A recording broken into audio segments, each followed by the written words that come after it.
there, Sandra here from createinspain. Today I am going to be giving you a file to make one of these boxes. This is a 3-layer pyramid box. So you have a layer for chocolates or whatever, and then another layer, and then finally you have the pyramid on the top. I apologise for the background noise. Neighbours are doing DIY. I have no control over that. Hopefully it's not going to be too noisy for too long. Right, so this one is one of my prototypes. I have finally got the file to where I want it to be. So I'm going to show you a few hints and tips on the construction part of it. So it is made by stacking pieces together. These are some of my prototypes that didn't go quite according to plan. And what happens is that you have a one-piece file. On this one you notice I've got a square base and I've added pieces to it.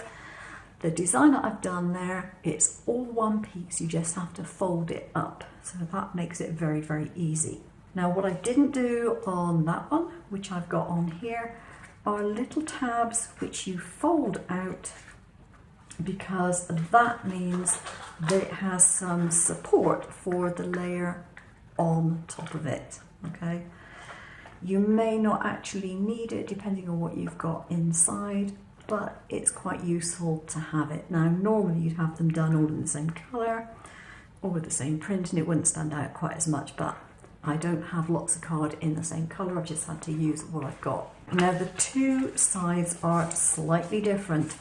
This being the narrower side with a sharp angle that goes inside. This one here, you can see that piece there has got straight edges, it's not angled. That side, angled, okay? When you're putting it together, you must put the straight-sided pieces in, or fold them in and glue them in first. Do that side, and then you do these. Now the way that it will be put together is pretty simple. You can actually fold that in, bend it at the second fold there and glue it in place under there. You don't have to do it like this. If you roll it up and you do it like that, you might possibly get it in the wrong place and then you've got to undo it all, and that can be difficult. The easiest way of gluing this together is with a glue that dries very quickly. So whether that's hot glue or another glue that you've got, you want it to dry pretty rapidly so that you don't have to hold it in place for half an hour. So that will fold up like so. This one goes in first and then that one folds in afterwards, and the straight edge slots under the angled one, and you glue, put a tiny drop of glue on the corner there and you glue that together. So that's how they're put together. They don't have a lid, they are open type boxes until it's got the top pyramid on. So pretty easy. Now in the file you will notice some lines that don't actually need to be there. That was a process that I did for the designing, because I found when I did it a different way and I erased lines and things, for some reason my design was slightly off, so I've left the lines in there. It really doesn't make any great difference. Your machine will just cut it and you just pick up the piece. At the end of the day, it doesn't make any difference. Now when it comes to the outside of it, this one you can see I've put slots in here and I put straps in. I like the idea of that, but it wasn't the easiest of things to get the ribbon up through here and still have it relatively tight. Now I did it by adding a piece of card. I glued a piece of card to the end of the ribbon and that gave me something stiff to end up putting through here, even though I did put a card buffer in when I glued it on the inside. Now there's another reason that I decided not to go with this design, and that is because if you happen to forget to put it in before you construct the box, you can't put it in afterwards. It's not so easy to do.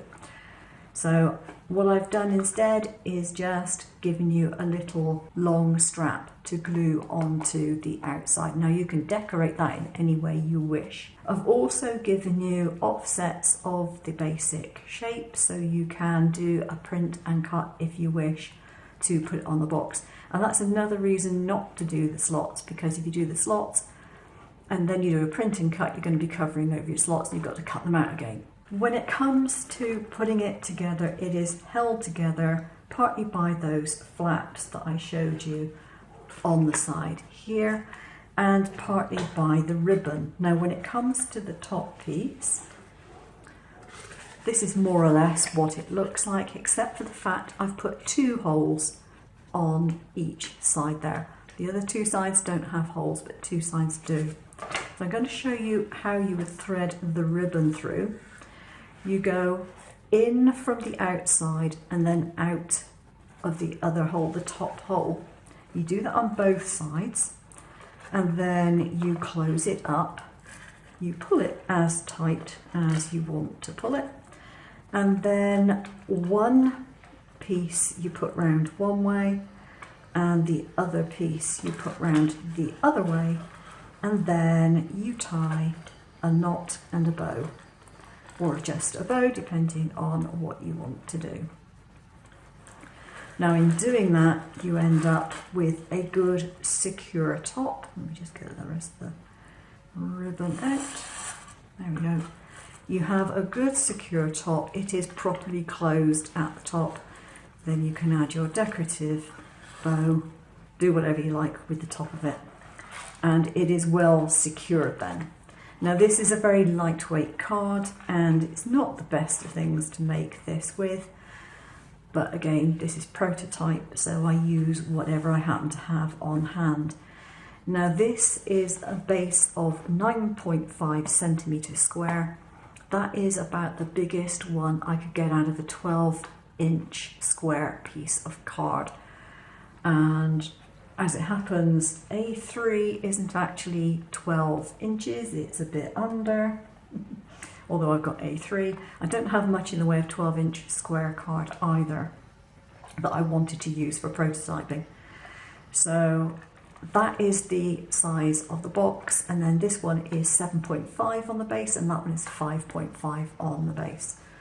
And in total, it is a fraction under, well, it's about 18.5 centimetres. I'll actually get it right because it's got to be from the base. It is about between 19 and 20 centimetres tall. Okay, so it's definitely big enough for things like chocolates and jewellery and soaps and whatever else you might choose to put in there. But it's at least of a size that most cutting machines can manage.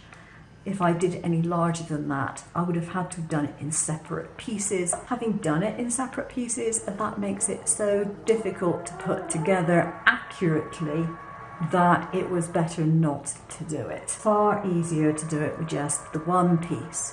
I will see you again soon. I hope you give this a try, and I hope that you think it was worth the 3 or 4 days I have spent almost solidly trying to get this design to work well.